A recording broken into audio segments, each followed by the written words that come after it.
मेरे पास एक young lady आई जिसने मुझे बताया कि उसकी मौसी को ब्रेस्ट कैंसर हुआ था। उसकी मौसी की डेथ हो गई थी ब्रेस्ट कैंसर से। उसकी मौसी की 2 बेटियों को ब्रेस्ट कैंसर हुआ। अब जब उसकी उम्र 40 साल हो रही है तो उसको कहीं चिंता हो रही है कि क्या वो भी अपने ब्रेस्ट कैंसर से रिलेटेड कोई जेनेटिक टेस्ट कराए कि क्या कैंसर अनुवांशिक है, क्या कैंसर फैमिलीज में रन करता है। 6 to 8% of cancers can be genetic. लेकिन मेरा एक सवाल ये है कि क्योर रेट्स किसके ज्यादा है, मतलब रिस्की कौन सा ज्यादा है? Undoubtedly breast cancer के क्योर रेट्स बेटर हैं। एंजेलिना जॉली ने बहुत यंग एज में अपनी मदर को लूज किया because of ovarian cancer and जब उन्होंने अपना टेस्ट कराया तो she was found to have BRCA mutation. She took the bold step of removing both her breasts so that she could prevent the chances of cancer. In fact उन्होंने ये कहा कि उनको ये समझ में आ रहा था क्योंकि उन्होंने कहा कि मेरी बॉडी में कुछ एटम बॉम्ब है and I can see them ticking. कि सपोज किसी का BRCA1 या BRCA2 पॉजिटिव है तो क्या चांसेस हैं आज जो नॉर्मल इंडिविजुअल है कि उसको फ्यूचर में ब्रेस्ट कैंसर या ओवेरियन कैंसर हो सकता है? क्या परसेंटेज रिस्क है? लेडी को नॉर्मल पब्लिक से 7 to 8 टाइम्स ज्यादा रिस्क है ब्रेस्ट कैंसर होने का and that's a very high percentage. Then male breast cancer, अक्सर लोग ये समझते हैं कि मेल्स को ब्रेस्ट कैंसर नहीं होता।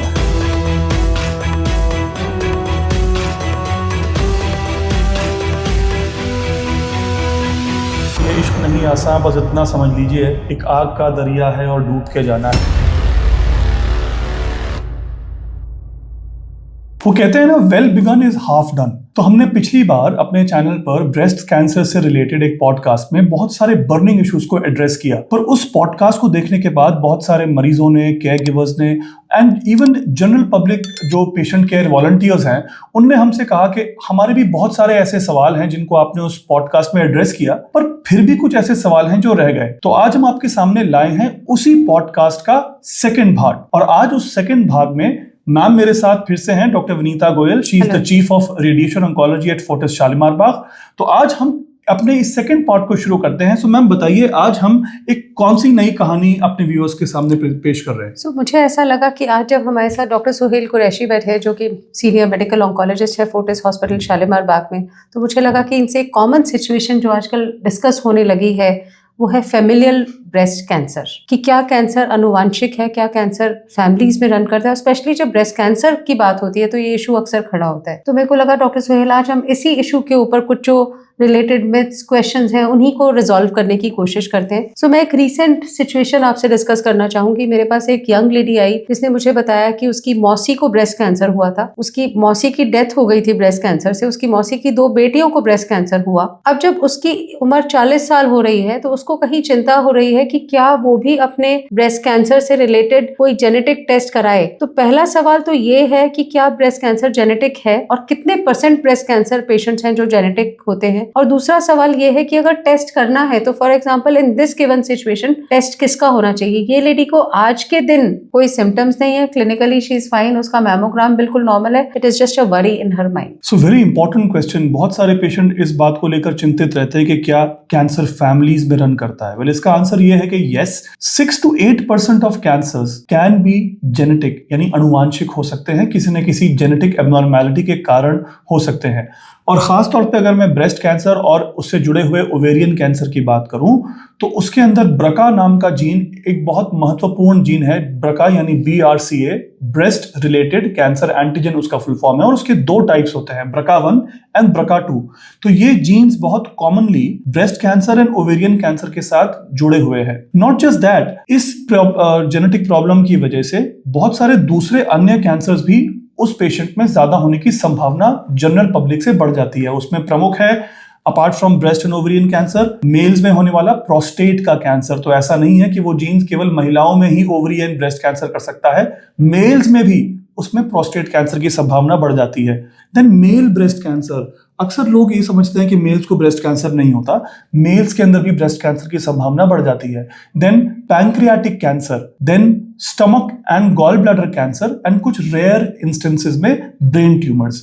सो ये तो बात हुई जहां तक जेनेटिक कैंसर्स का सवाल है। इसी पे मैं एक और चीज भी ऐड करना चाहूंगी कि अगर किसी को बायलैटरल ब्रेस्ट कैंसर हुआ है, दोनों तरफ का ब्रेस्ट कैंसर हुआ है, तो उसका भी अक्सर कारण ब्रेका से रिलेटेड होता है। तो उसके जो बाकी फैमिली मेंबर्स है उनके लिए आवश्यक है कि वो अपनी स्क्रीनिंग कराएं और ज्यादा अलर्ट रहें।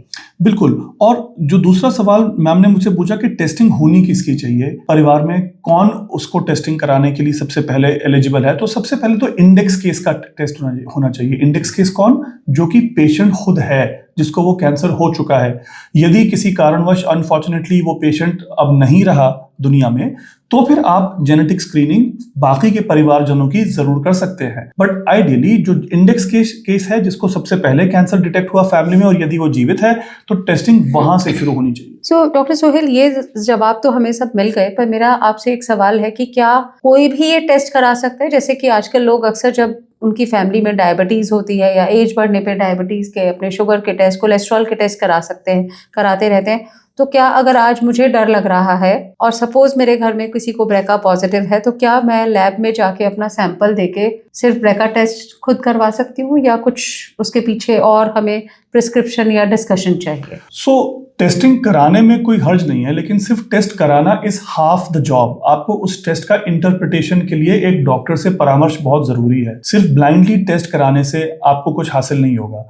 आपको पता भी होना चाहिए कि आप बॉडी में ढूंढ क्या रहे हैं। आपकी बॉडी में लाखों जीन्स हैं, आप लैब में जाके क्या बोलेंगे कि मेरी बॉडी में कौन सा जीन कर दो। नॉट जस्ट दैट, आपको पता भी होना चाहिए कि वो टेस्ट करने की तकनीक क्या है। जब ये टेस्ट लॉन्च हुआ था तो हमारे पास एक बहुत ही प्रिलिमिनरी NGS नाम की तकनीक थी, जिससे कि हम अराउंड 70% एक्यूरेसी से कह सकते थे कि हम इस जीन की प्रॉब्लम को पकड़ सकते हैं। पर आज न्यूअर एडवांसेस के साथ MLPA नाम की तकनीक भी इसमें साथ में जोड़ दी गई है, जिसमें से हम एक्स्ट्रा 8 से 10% एक्यूरेसी ऐड कर लेते हैं और वो जीन जो NGS कई बार मिस कर जाए वो MLPA से पकड़ में आ जाते हैं। तो इसलिए सिर्फ ब्लाइंडली लैब में जाके टेस्ट करना अपने आप में सोल्यूशन नहीं है। यू शुड नो कि लैब कौन सी है, उसके अंदर उसको करने का टेक्निकल नो हाउ एंड उसकी एक्यूरेसी कितनी है, उसका इंटरप्रिटेशन करने के लिए आपके पास डॉक्टर से परामर्श होना चाहिए। And then you must know कि अब मुझे करना क्या है। अगर आप पॉजिटिव आ जाए तो अब करना क्या है। सो जस्ट टेस्ट करना is just the tip of the iceberg. So I think doctor Sohail ने यहाँ पे एक बहुत क्लियर मैसेज देने की कोशिश की है कि ये इतना साधारण टेस्ट नहीं है कि हम जस्ट वॉक इन करके किसी भी लैब में इस टेस्ट को करा लें। पहली बात तो ये समझना है कि किसका टेस्ट होना चाहिए, दूसरा कौन सा जीन टेस्ट करना चाहिए, किस टेक्निक से करना चाहिए। सो आई थिंक ये एक ऐसा टेस्ट नहीं है कि ओवर द काउंटर टेस्ट नहीं है। आपको अपने डॉक्टर से मिलना है, समझना है पहले सब चीजों को, उसके बाद ही इस टेस्ट को करना है। यहाँ पे मैं एक चीज का और एम्फसाइज करना चाहूंगी कि अगर टेस्ट रिजल्ट पॉजिटिव आता है तो उसके आपके जीवन पे क्या इम्प्लीकेशंस होंगे उसको भी समझना बहुत जरूरी है टेस्ट करने के पहले। इसलिए अक्सर ब्रेका टेस्टिंग के पहले हम सब एडवाइस करते हैं कि एक प्री टेस्ट काउंसलिंग होनी चाहिए। पहले आपको समझना है कि हम क्या टेस्ट करा रहे हैं, क्यों करवा रहे हैं, पॉजिटिव नेगेटिव का आपकी लाइफ में क्या इम्प्लीकेशन होगा, उसके बाद ही हम ये टेस्ट कराने की सोचना चाहिए। डॉक्टर सोहेल, एक और क्वेश्चन था कि जैसे बायोप्सी सैंपल होता है, सपोज किसी को ब्रेस्ट कैंसर है, तो क्या बायोप्सी सैंपल पे ये ब्रेका 1 ब्रेका 2 टेस्टिंग हम करेंगे या किसी और चीज पे करेंगे? ये एक फंडामेंटल डिफरेंस है कि आप कौन सा सैंपल टेस्ट कर रहे हैं। ब्लड में अगर आप ये टेस्ट कर रहे हैं तो वो केवल आपके और आपके परिवार की पूरे जेनेटिक कॉन्स्टिट्यूशन को डिपिक्ट करेगा। लेकिन अगर आप ट्यूमर में कोई जीन ढूंढते हैं तो वो सिर्फ उस ट्यूमर के अंदर की म्यूटेशन हो सकती है, जो कि जरूरी नहीं कि आपके ब्लड में हो। ब्लड में निकलने वाली म्यूटेशन वास्तव में वो म्यूटेशन है जो आपने अपने या तो मदर या फादर से इनहेरिट करी होगी। इसीलिए ये ज्यादा इंपॉर्टेंट है, क्योंकि यही वो जीन है जो आप भी अपने फ्यूचर जनरेशंस को पास ऑन कर सकते हैं। यदि ट्यूमर में कोई म्यूटेशन है तो हो सकता है वो केवल ट्यूमर तक सीमित हो, वो आपके ब्लड में ना हो। वो ट्यूमर ने म्यूटेशन अपने आप बनाई हो, जो कि बहुत सारी अक्वायर्ड म्यूटेशंस होती हैं। ट्यूमर एक बड़ा टेढ़ा मेढ़ा किस्म का हमारी बॉडी का स्ट्रक्चर है, तो उसके अंदर बहुत सारे उल्टे पुल्टे जीन्स होते हैं, हमारा DNA डैमेज होता है, बहुत सारे टेढ़े मेढ़े सेल्स होते हैं। तो वो जरूरी नहीं है कि वो आपके जेनेटिक कॉन्स्टिट्यूशन को रिफ्लेक्ट करे। तो ब्लड में होने वाली म्यूटेशंस आर मोर इंपॉर्टेंट। वही ये बात दर्शाती हैं कि ये हेरिडिटरी कारणों से आपको कैंसर हुआ और वही आप आगे पास ऑन कर सकते हैं। तो यहीं पे एक और सवाल है। अभी तो मैंने जो आपको फर्स्ट केस सिनेरियो बताया वो तो एक नॉर्मल लेडी थी जिनकी फैमिली हिस्ट्री थी। आजकल हम लोग सब बहुत सारे ब्रेस्ट कैंसर पेशेंट्स का इलाज करते हैं, तो मैं आपसे ये भी जानना चाहूंगी कि आपकी ओपीडी में 20 साल से 80 साल तक बहुत सारे ब्रेस्ट कैंसर के पेशेंट्स आते हैं, उसमें भी कुछ अलग अलग किस्म के होते हैं। तो कौन से ऐसे ब्रेस्ट कैंसर पेशेंट्स हैं जहां आप एम्फसाइज करते हैं कि इनको ये टेस्ट करना है? पहला सवाल तो ये है। और जब ब्रेस्ट कैंसर हो ही गया है तो अब उनको ये टेस्ट करके क्या फायदा होगा? अब क्यों टेस्ट करना है? Wonderful question. सो किसका टेस्ट करना है 20 साल से 80 साल की एज में? पहला सवाल। तो अगर यंग पेशेंट है और ऑनसेट ऑफ ब्रेस्ट कैंसर को यंग एज पर किसी को हुआ है तो उस पेशेंट की जेनेटिक टेस्टिंग होनी चाहिए। अगर एक प्रकार का कैंसर जो हम कहते हैं ट्रिपल नेगेटिव ब्रेस्ट कैंसर, जो कि एग्रेसिव टाइप का कैंसर होता है जिसपे अंदर आपके सारे हार्मोन्स नेगेटिव होते हैं, ER, PR एंड HER2/neu, जिसको हम ट्रिपल नेगेटिव कहते हैं, उसके अंदर जेनेटिक होने की संभावना दूसरे कैंसर से अधिक होती है। नंबर 3, यदि किसी को बायलैटरल ब्रेस्ट कैंसर हुआ है, यानी पहले हुआ था और कुछ साल बाद दूसरे ब्रेस्ट में हुआ, या एक साथ दो ब्रेस्ट में एक साथ ही गांठ मिली, तो बायलैटरल ब्रेस्ट कैंसर होना अपने आप में हाई रिस्क माना जाता है ब्रका का एसोसिएशन होने का। मेल ब्रेस्ट कैंसर, अगर यदि पुरुषों में ब्रेस्ट कैंसर हो तो उनकी जेनेटिक टेस्टिंग लाजमी है, जरूर होनी चाहिए, बिकॉज वो मोर ऑफन देन नॉट ब्रका के साथ कनेक्टेड होता है। सिमिलरली अगर फैमिली हिस्ट्री स्ट्रांग है, मान लीजिए जैसे कि आपने शुरू में एग्जाम्पल दिया कि उनकी मौसी को कैंसर था, फिर 2 बच्चियों को, मौसी की कजन्स को मतलब हुआ, एंड जब मैम इस बारे में बात कर रही थी, I was reminded of a very famous case of Angelina Jolie. उसके बारे में हम अक्सर डिस्कस करते रहते हैं, अपने पेशेंट्स को एग्जांपल करते हैं। She is a very famous lady. Angelina Jolie ने जब अपना ये जेनेटिक टेस्टिंग कराया था तो she had a very high family history of ovarian cancer.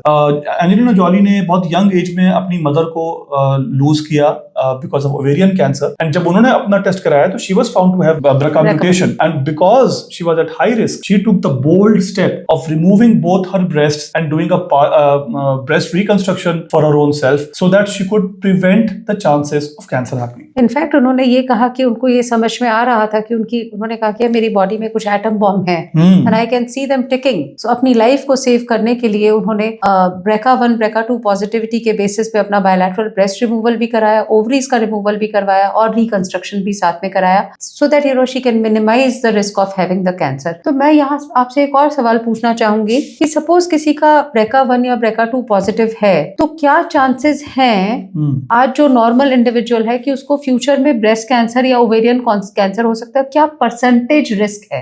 तो पेशेंट बहुत कॉमनली ये परसेंटेज वाला सवाल पूछते हैं। तो अगर किसी में BRCA म्यूटेशन है तो उस लेडी को नॉर्मल पब्लिक से 7 to 8 टाइम्स ज्यादा रिस्क है ब्रेस्ट कैंसर होने का, and that's a very high percentage. अगर अलग भाषा में मैं समझाऊं तो यदि 100 लोग हैं जिनको ये जीन की प्रॉब्लम नहीं है तो उन 100 लेडीज में अगर हम ऑन एन एवरेज 7 या 8 लेडीज को कैंसर होने का, ब्रेस्ट कैंसर होने का चांस मानते हैं, वर्सेस वो 100 लेडीज जिन सब में BRCA म्यूटेशन पॉजिटिव है, तो उनमें लगभग 60 से 70 लेडीज को BRCA किसी ना किसी टाइम कैंसर में तब्दील करने का चांस दे देगा। That high is the risk, 7 से 8 वर्सेस 50 से 60। और ओवेरियन कैंसर का रिस्क? एंड ओवेरियन कैंसर का रिस्क भी अराउंड 5 to 6 टाइम्स हायर है in those people who are BRCA carriers. So मतलब ये है कि अगर किसी का BRCA1 या BRCA2 पॉजिटिव है तो उसको क्या क्या सर्जरीज करवानी है? मतलब आई एम श्योर ब्रेस्ट और ओवेरियन कैंसर के अलावा कुछ और भी कैंसर्स होंगे जो इन जीन्स के माध्यम से हो सकते हैं। तो जैसे मैंने पहले जिक्र किया कि ब्रेस्ट एंड ओवरी के अलावा